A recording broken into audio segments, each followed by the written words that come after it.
This is Democracy Now!, democracynow.org, the War and Peace Report. I'm Amy Goodman. As President Trump prepares to mark 100 days in office, we spend the hour with the world-renowned linguist and political dissident Noam Chomsky.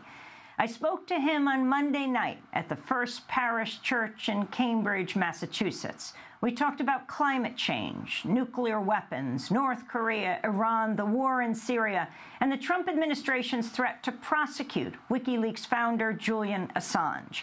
I began by asking Noam Chomsky about his comments that the Republican Party is the most dangerous organization in the world. I wanted to ask you about this comment that you made, that the Republican Party, you said, is the most dangerous organization in world history. Can you explain? I also said that it's an extremely outrageous statement. But the question is whether it's true. I mean, has there ever been an organization in human history that is dedicated with such commitment to the destruction of organized human life on Earth? Not that I'm aware of. Is the Republican organization, I hesitate to call it a party, committed to that? Overwhelmingly. There isn't even any question about it. Take a look at the last primary campaign. Plenty of publicity. Very little comment on the most significant fact. Every single candidate either denied that what is happening, namely serious move towards environmental catastrophe, or there were a couple of moderates, so-called, Jeb Bush, who said, maybe it's happening, we really don't know, but it doesn't matter because fracking is working fine, so we can get more fossil fuels. Then there was the guy who was called the adult in the room, John Kasich, the one person who said, yes, it's true, global warming's going on, but it doesn't matter. He's the governor of Ohio. In Ohio, we're going to go on using coal for energy, and we're not going to apologize for it. So that's 100% commitment to racing towards disaster. Then take a look at what's happened since. The November 8th was the election. There was, as most of you know, I'm sure, a very important conference underway in Morocco, Marrakesh, Morocco.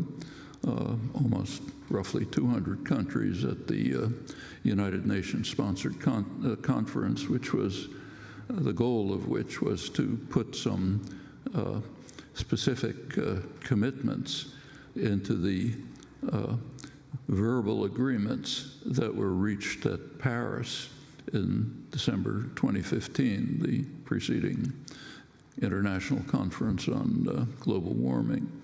The Paris conference did intend to reach a verifiable treaty, but they couldn't because of the most dangerous organization in human history. The Republican Congress would not accept any commitments. So therefore, the world was left with verbal promises, but no commitments. Well, last November 8th, they were going to try to carry that forward. On November 8th, in fact, there was a report by the World Meteorological Organization, very dire analysis of the state of the environment and the likely prospects. Also pointed out that we're coming perilously close to the tipping point which was the goal. The goal of the Paris negotiations was to keep things below that, coming very close to it, and other ominous predictions. At that point, the conference pretty much stopped because the news came in about the election.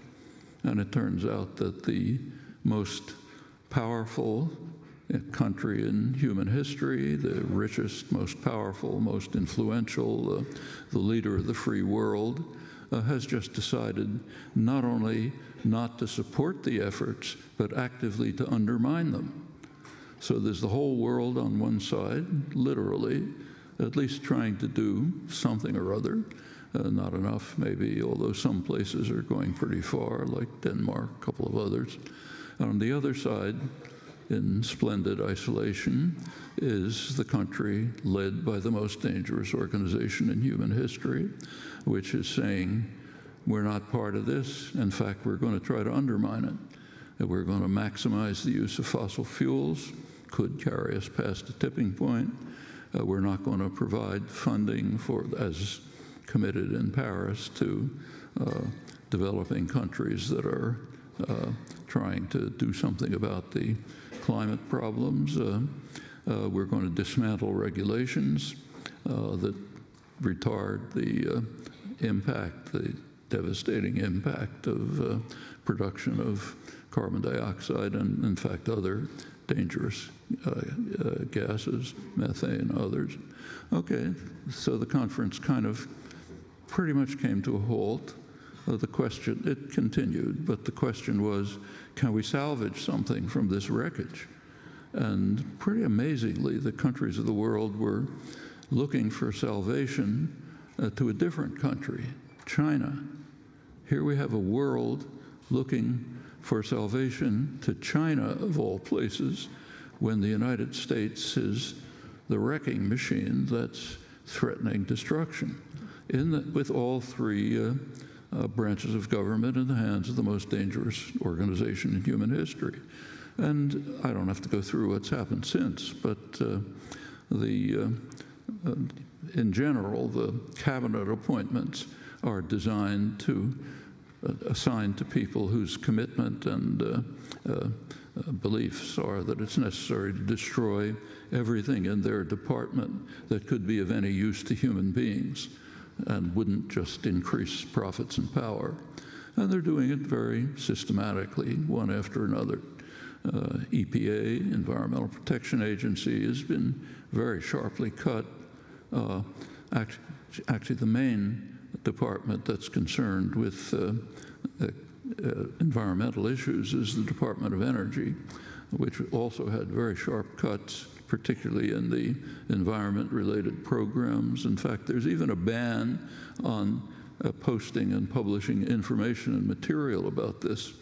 And this is not just at the national level. The Republican Party, whatever you want to call it, has been doing this at every level. So in North Carolina, a couple of years ago, where the legislature, mostly thanks to gerrymandering, is in the hands of the Republicans, there was a study, they called for a study on the effect of sea level rise, on what sea level rise might be on the North Carolina coast.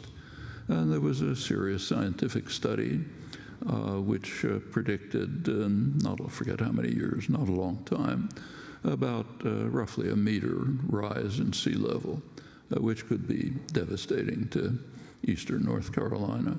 And the legislature did react, namely by passing legislation to ban any actions or even discussion that might have to do with climate change.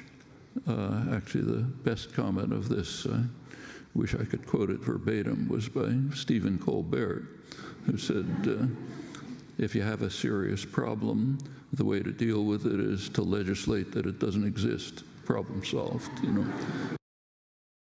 MIT professor Noam Chomsky, author of the new book, Requiem for the American Dream. We'll be back with Chomsky in a minute to talk about the threat of nuclear war, North Korea, Iran, and more. Stay with us.